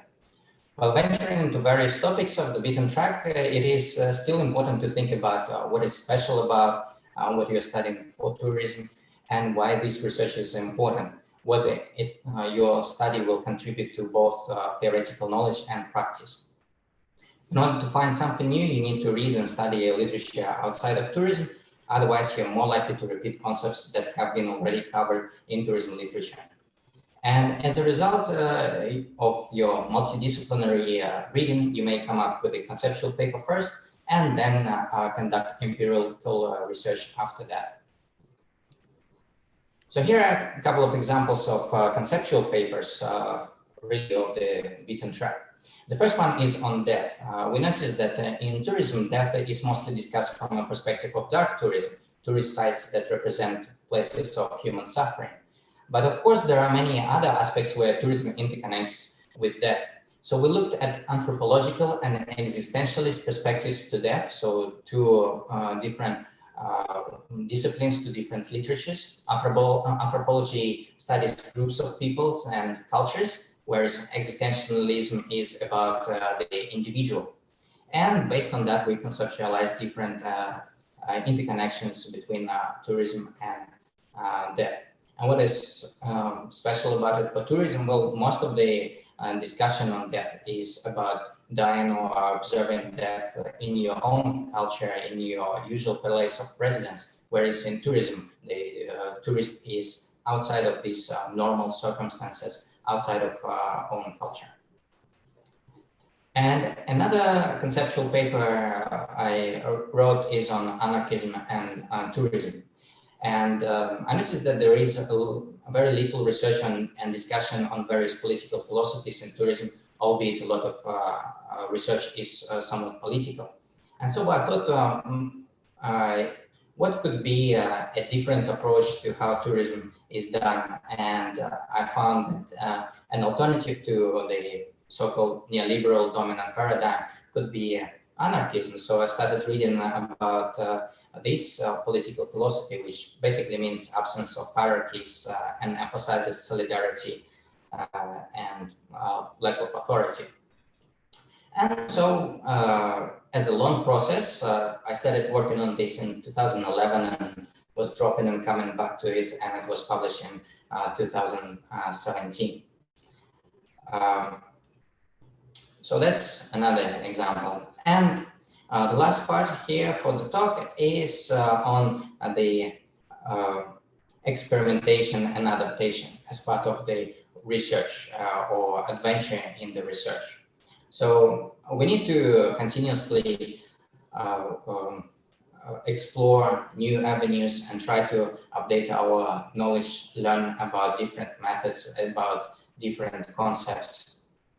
We have become very reliant on surveys and interviews in tourism research, but we need to explore these other alternatives. For example, results of surveys are not very reliable, as respondents may want to give a correct answer rather than a truthful one on the topics that are about ethics or sustainability. So there are problems with social desirability bias, confirmation bias, and demand characteristics, where respondents want to not lose face. They want to show that they are actually ethical, sustainable people, even in reality they are not. So we need to observe the actual behavior in comparison to asking surveys. And you can see that with the experimentation, I put two different options here. And one is choice experiments, and they have become quite prominent in tourism research. In choice experiments, usually respondent is presented with several scenarios and is asked to choose what they would prefer. So it's still a potential or theoretical scenario. There is no actual behavior and there are no risks for tourists. They're not spending the money, they're not demonstrating their behavior. They're just ticking a box on a paper. We need to stage experiments to observe behavior. And of course, we will always have a limitation. Tourism will not be close to scientific lab experiments. We cannot really control behavior in a lab environment because that will change the behavior as well. But it would be beneficial to check, for example, what an actual reaction to an ethical dilemma in tourism would be. Also, while you are doing a research, you may need to change your design or adapt to changing environment, as currently is happening with the COVID-19 pandemic. So there needs to be some flexibility in how you approach your research. And here I have just one example, and that is example of backpacker research. So backpackers are backpackers who beg or bust to fund their travels. So they ask local people to help them with money to continue their travels. They have become quite prominent in Asia in the past few years, including in Hong Kong. A few news articles published opinion pieces condemning the practice, but they didn't interview the backpackers. So we were wondering who these people were, how they traveled, what did they want. We also noted that the online reaction to the backpackers was very negative. Yet someone gives them money because they continue to travel. So we were wondering why people give money to the backpackers. And so we started doing the research in Hong Kong and to announce that most of the backpackers in Hong Kong were from former Soviet countries, from Russia, Ukraine, and Kazakhstan. And I am from Russia, so turned out that my Russian language skills are very important. And we designed the interview in Russian so that they could express themselves clearly. And in the meantime, we also wanted to find out why locals fund backpackers. So how can we do that? And what we did is Professor Stephen Pratt was busking on the streets of Hong Kong, while Dr. Suntipul and Dr. Jorgensen were interviewing people who would leave the money for the backpackers. Why did you do that? And so we actually observed the behavior, and then we followed up with trying to understand why that behavior occurred. If we just ask on a survey, probably more people would say, oh yes, I will give money because I'm so generous. But in reality, maybe they just ignore people who are busking on the streets. And at the bottom of the slide, you see that I have two publications that interviewed us, the journalists interviewed us about that study. It actually generated quite a lot of publicity. We are often told that we need to do research that is relevant or interesting to those outside of academia. I think our case shows that it doesn't need to be instrumental research for the industry, but broader public is also interested in topics related to travel and tourism. And in some cases, it might be something that seems on the fringe, like this backpacker study. So in summary, I'd like to suggest it is important to be able to express yourself in research, and you don't need to follow others. It is actually better to be distinct. And you might have noticed that several papers I have is with Professor Stephen Pratt. And it's not just a collaboration, as other speakers mentioned, we are also friends, and we are friends also with other co-authors. It is a pleasure and enjoyment to work together. And you need to try to support each other and remember that you are not alone. There is always help available if you're stuck with your research. You need to keep working on your skills and try new things and improve, and think about the outcomes in terms of both publications and social impact from the beginning, as already has been mentioned. And it might be challenging, heartbreaking to get rejections. I get quite a few of them, but you just need to persevere. Just keep going. And I wish you all the best in your research journey.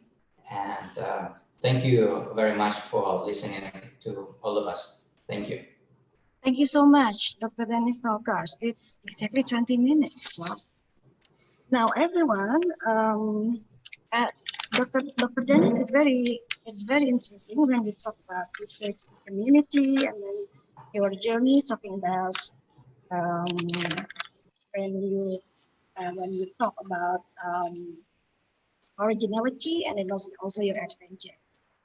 So everyone, so that's the presentation from our inspiring speakers so far. So now we have come to question and answer. We have a lot of questions so far, so we don't think we can answer all of the questions. But remember, after we close this presentation, we still have time for networking because we're going to open the chat later on. So let's start with question and answer. The first question is from Dr. Derek Lee from Singapore Institute of Management. Dr. Lee is going to ask a question regarding the ranking of universities based on the number of publications, and then how it will influence the researcher. So I would like to invite Dr. Lee. Are you here? I'd like to ask you to give the questions directly live to the speakers. Can you raise hand if you are here? Dr. Good Lee? afternoon. Yes, I'm here. I'm here, Okay. Rina. Thank you. Hello. Please. Thank you, dear host. Thank you, distinguished panel speakers, for sharing great insights on your research journey. And of course, heartiest congratulations on the great publications, and you share your knowledge with every aspiring early careers researchers like myself. So to go straight to my question, as we all know that everyone aspires to publish in top-tier universities because that has a great impact on the ranking of the universities. Does it put a lot of tremendous pressure on researchers trying to produce high number and in terms of quantity of journal articles? Is it possible for early career researchers to have a more meaningful journey in conducting research studies? And I'd like to extend this question to Professor Philip Pearce and Dr. Hera. Thank you. Okay, thank you very much, Derek, for that question. Yes, I think more meaningful research journeys are possible. That may mean you don't want to work in a high-powered factory university, which only pays attention to certain kinds of outputs. I think what several of us have said during this afternoon is you have to follow your interests. You have to be passionate about what you're studying. So find a comfortable place to live, have an interesting life, and don't necessarily feel committed to the super pressure places that may really be a little bit too strong in the way they're trying to shape their researchers. I guess for me, it's a little bit more about some kind of analogy I can give you here. You know, you're driving a car in your research journey, but don't stop, don't jump out halfway along, keep going. There's lots of interesting places to be. You may be going slowly, but go to those interesting places, and that becomes a worthwhile journey with its own set of destinations. So yes, you can have a worthwhile and possibly even at some point in the future, a very great contribution, but don't be dominated by the desires of deans to make themselves look good. Thank you, Derek. Thank you. Dr. Hera would like to give a comment also. Yeah, thank you, Dr. Derek. How are you? So, for me, right? So when I think the most important in doing research is you have to enjoy what you're doing. So I always believe that it's not about the quantity that you need to make or you need to achieve, but it's about the quality of the paper or the study that you are producing, the paper that actually can contribute to many people. So in this case, of course, by having a lot of, like colleagues and friends to discuss about, and then, of course, reading a lot, and then you really also you have to really love and enjoy what you're doing. I think is also important in the in having your research journey. So I think that's my point of view. So just put more on the contribution of your study, the quality of your study, rather than publishing in a lot of journals, but there is nothing in it. So it's better to publish in a few good journals, but you contribute a lot, and it can be beneficial for other people. Thank you. Okay, thank you. I hope that it answered the questions from Dr. Lee. Thank you so much. For the next questions, I would like to address the questions to the other speakers first. The next questions will be, there are some similar questions actually regarding academic versus practitioners, something like that. So for example, there's a question from Pak Dino and so similar to the questions from Pak Chondro Suryono.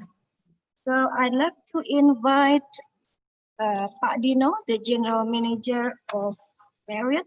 Are you here to give questions directly? Again, this is about industry or practitioners versus academics. Dr. Dino, Pak Dino, are you here? No? Or perhaps Pak Chondro, would you like to give the questions? Because your question is similar. Is Pak Chondro here?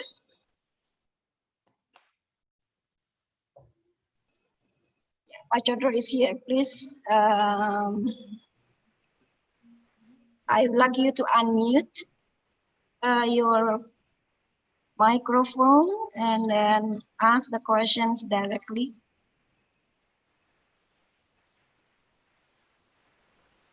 Pak Chondro? Thank you. Yeah. Okay. Thank you very much. My question is for Professor Philip Pearce regarding, is there any effective ways for us as a vocational educators which more tend to practical compared to that theory in our daily routine and activities to have a good writing that provide bigger chance to being accepted by the publisher? The second one for Professor Walanchalee, do you have a strategy to shape our mindset so that we can enjoy doing the writing? Two questions. Thank you very much. Right. Thank you. Great question. The first one, I'll try and deal with that quickly and efficiently. I think partnerships is the answer. I think working with some scholars who are in a more academic environment are going to benefit you and benefit them by looking at problems, issues, being alert to what's going on. That represents a great resource for the university people, but also potentially some solutions and ideas and innovation and learning from other cases and situations beyond your own case. So I would just answer your question, which is a wonderful opportunity for somebody in your sphere of life there, to say, go for a partnership, invite people along to see what your issues are, and a productive publishing opportunity is very likely to come out of that partnership. That's the first part of your question. I'll give it to a colleague to answer the second part. Thank you for the question. Thank you so much. It's clear. Thank you very much, Dr. Chandra, for the second question. Also excellent question as well. I would personally like to answer in the way that I compare writing, academic writing, as a doing exercise. I guess that many of us here, when we actually talk about doing exercise, I mean, not all of us feeling that, you know, it's a great thing to do. And then again, you actually inspired to do that since the beginning. I mean, congratulations for those who do. So in terms of academic writing, I think it's no different. So basically, I think one of the hardest part, if you're actually not in the mood or in the right frame, the frame of mind, is that it was so difficult to start. But I think one thing is once we actually get it rolling into a discipline, okay, into our routine, in one point at a time, it is going to be something that happens naturally. And then again, you will come into the point that every day, or maybe, you know, more often that you would like to write, because that actually has become your routine already. I think that it's maybe difficult at the beginning when you actually set the right frame, but just be patient for the beginning, keep practicing, make it as a routine, make it as your own discipline. And then again, after a while, you're just going to be, you know, take it as, it's going to roll automatically, and you're just going to be enjoying it. So good luck with that. Thank you. Thank you very much. Okay, thank you, Pak Chandra. I hope that your questions have been answered. And I believe it will be the last questions because the time is running so fast. The last questions will be for Dr. Denis. So let me read the questions to make it faster. Dr. Denis, there is a question from M.Osman. The questions for you is, how much recent work has been done on designing experiment? Because you have talked about experiments. So the question is, how much recent work has been done? That's the questions from M.Osman. Thank you for this question. I don't have the statistics on how much work is done in the experiments, but also from general discussions in the field and other seminars I hear that it's been talked about more frequently. And it's still quite also challenging. For example, when we were applying for some grants, reviewers would say, maybe you don't need an experiment and just deal with a survey or a questionnaire. So it's still a challenge to convince reviewers or people who are in charge of grants that we need to look at the actual behavior, where the field seems to have quite a lot of consensus on just doing surveys is enough. But there is especially more prominence in these choice experiments that I mentioned, like 2x2 experiments, and they are very prominent in Ph.D. studies, especially in the US. So you can look at the examples in the work done in hospitality field in United States institutions. Thank you.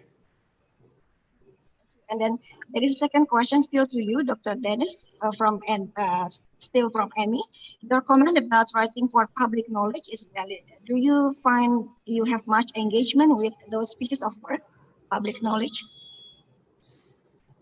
I wouldn't say a lot, but one of the things, and especially in Australia, what is great is that there is this initiative called The Conversation. And you can also translate your research studies into the accessible to general public material that will be put on the Conversation website. And this website is funded by several institutions in Australia. So you work with an editor who helps you to ensure that your study is presented in easy to digest journalist type publication. And then other media pick up on that. So you have these kind of venues where you can express yourself in a short communication that is accessible to public. And then you can gain much more exposure. Thank you. Okay. Thank you so much, Dr. Denis. Well, because we have come to the end of the presentation and the end of this program. But again, I'd like to remind you again that after this, we still have networking session in which we are going to open the chat for and everybody can chat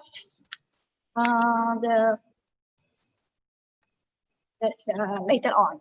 Now, before we finish and before I give the floor to the MC, I would like to make a conclusion regarding the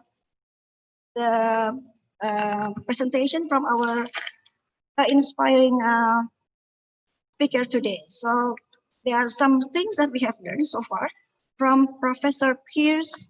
Professor Pearce have rejected some myths and make us realize a lot of things which perhaps we didn't think about it first. So I remember that about money myths, that research and publication actually can be done at a very low cost. That's what Professor Pearce gave us a message. And also, I like the point about identity myth. So you don't need to be famous.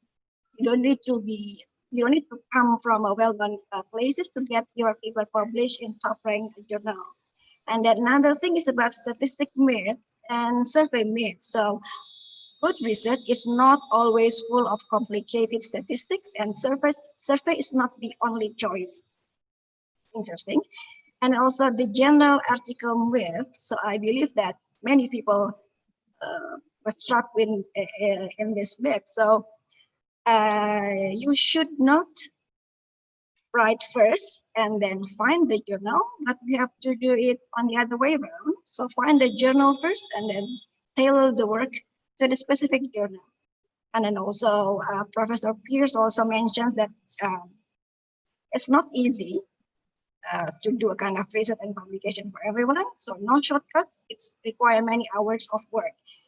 And some other speakers also have supported Professor Pearce's point of view. From Dr. Hera, I learned about the power of so what question, so what? And that so what question is very important to think about the novelty, the originality, and the significance of our study. And then Dr. Hera also has talked about the importance of thinking beyond the box, or think of the interesting topic, and then the concept beyond the tourism field. And one thing that I remember from Dr. Hera, the last statement is, have fun and enjoy every moment of your research journey. Dr. Hera, I'm still learning how to have fun in research journey instead of being stressful. And Dr. Wallen, thank you. So you have also shared with us the three important elements that you have learned from your research journey. You have talked about the need to understand the fundamentals, the need to understand the purpose of each type of research, and also you said that you have to surround yourself with inspiring people. Your inspiring statement also, don't give up and enjoy the journey again. And the last from Dr. Denis Tolkach. Dr. Denis, you have talked about research in community and also originality in the research, and then adventure, trying the new method. You have talked a lot about experimentation and adaptation. So that's what we can learn. Some of the things that we have got so far. And that it means that we have come to the last part of our webinar session. So as a closing for me, again, I would like to extend our gratitude to our inspiring speakers. Thank you, Professor Pearce, Dr. Hera, Dr. Wallen, Dr. Denis Tolkach. I think we should give a big applause for them. And I learned that this one is the way we give applause in webinars. So big applause for the insightful speakers. And to all the participants today, thank you again for your attendance, your participations, and your enthusiasm. There are still a lot of questions, but the speaker will be happy to answer the questions through email. That you can find the email in the presentation material, and then the link has been shared by the committee in the chat room. So from me, stay safe, stay healthy, and keep writing. So that's all from me. I will give the floor back to the MC. Mrs. Linda, times. Thank you, everyone. All right, thank you, Mrs. Rina. Thank you, Prof. Pearce, Dr. Hera, Dr. Wattanacharoensil, Dr. Tolkach. It's very interesting discussion that I'm sure that so many insight that we've got from this discussion today. Thank you. And for the next, we have closing speech by the President of Trisakti School of Tourism, the Honorable Mrs. Fetty Asmaniati. The time is yours. Thank you. Bismillahirrahmanirrahim. Assalamualaikum warahmatullahi wabarakatuh. Selamat sore, salam sejahtera, Om Swastiastu, Namo Buddhaya. Good morning, good afternoon, and good evening, all distinguished professor and doctor, ladies and gentlemen. I am very honored here to be around you and very pleased to thank you all here to attend this webinar. This webinar is very special to us because although we are still in pandemic COVID-19 situation, we are still able to share knowledge across to the continent. Especially for the speaker from James Cook University, from Ph.D, and also from Mahidol University, Thailand, Prof. Pearce, Dr. Hera, Dr. Walanchalee, Dr. Denis. I thank you so much to the team from James Cook University and also the team from Trisakti School of Tourism as well. Last but not least, I believe this webinar is very meaningful and fruitful. Thank you so much and please enjoy your lovely weekend. Wassalamualaikum warahmatullahi wabarakatuh. Waalaikumsalam warahmatullahi wabarakatuh. Warahmatullahi wabarakatuh. Thank you very much, Mrs. Fetty Asmaniati, for the closing speech. And for the last, we have the networking session that the participant can chat to the speakers and the other participants in this webinar. And on behalf of Trisakti School of Tourism, we would like to say thank you for all participants for making time to join us here today. It's been our pleasure to host this webinar, and we look forward to seeing you at the next webinar with Trisakti School of Tourism. Stay healthy, stay happy, and have a great weekend all. Bye.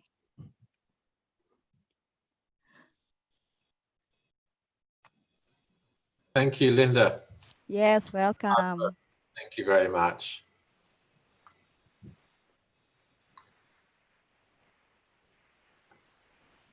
Okay.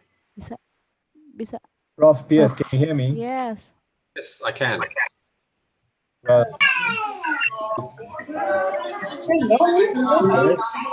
Thank you for making this happen.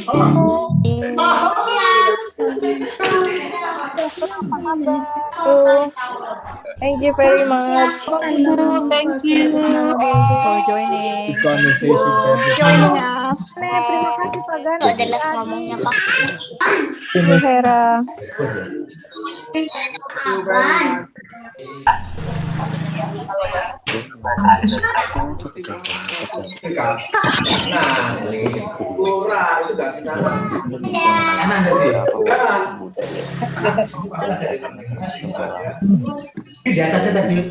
hadirannya.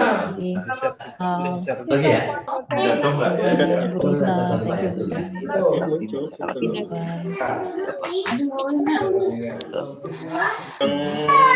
Tadi kan, kalau kan bagian lagi.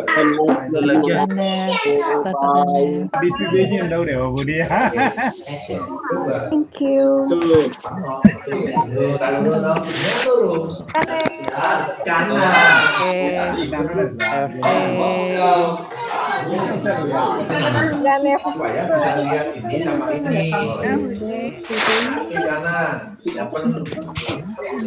Kok bisa sih?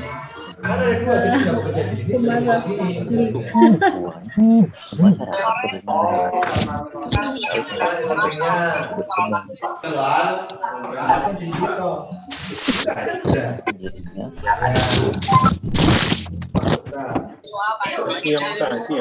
Jadwal apa? Malah hilang. Jadwal.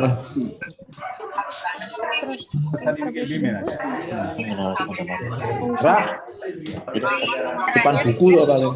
Langsung deh. Bisa download. Thank you. Thank you very For much. Indonesia. Thank you. From Trisakti team.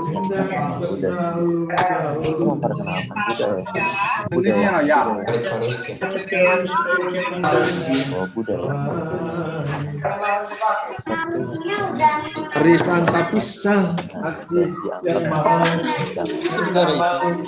Nah, foto ya. Ini Pak. Ini tetap nilai kuliah Pak ya?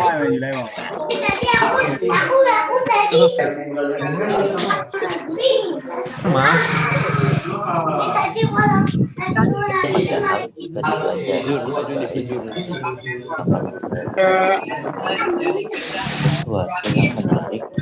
Fotonya sudah. Tadi nanti dikirim fotonya. Ada yang tanya, Mem? Foto udah. Tinggalan foto nih Bu Linda.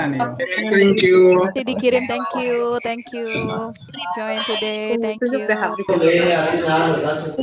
Udah ada lagi ngerasa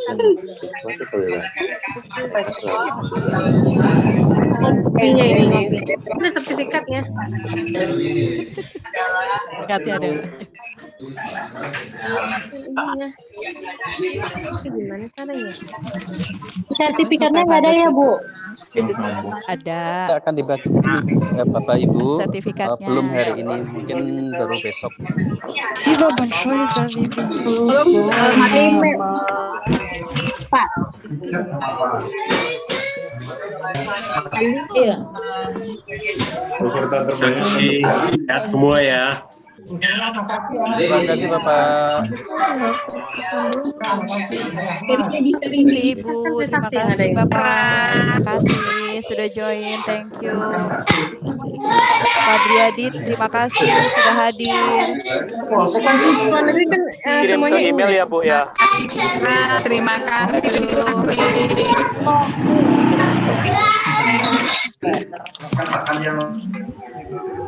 Terima kasih Pak Krisna. Terima kasih. Alik yang tidak tidur. Izin sertifikatnya ke email ya Bu ya. Betul, nanti kami kirimkan ya Pak. Lihat video orang ya. Terima kasih Ibu. Salam sukses selalu. Pak, terima kasih sudah hadir. Terima kasih. Tanya, kalau sertifikatnya di mana ya Bu? Nanti kami kirimkan ya Bu. Mungkin tidak hari ini, maksimal nanti 3 hari kami kirimkan. Email Ya. gitu ya? Ya, nanti kami kirimkan.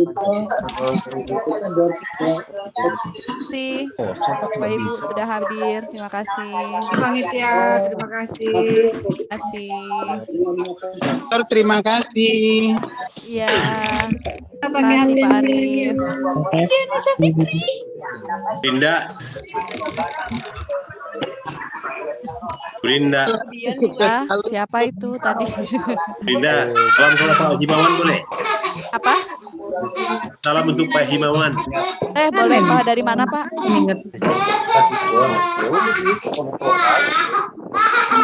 Baik, salam untuk Pak Himawan. Nanti sampaikan. Lalu.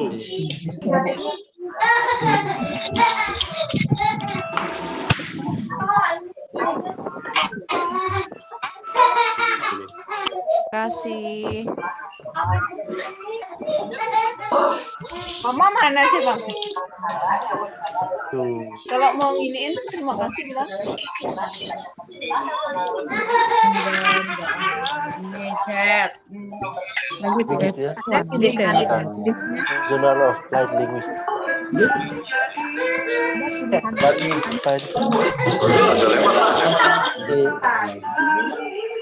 Itu apa? Biasanya kan ada lift. Biasanya apa?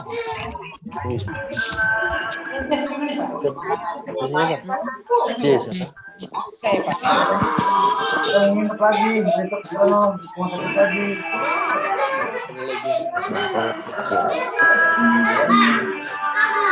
Cara minumin lani. Kloritnya gimana? Lu Trisakti ada nggak boleh? Kasih air. Emang gimana ya?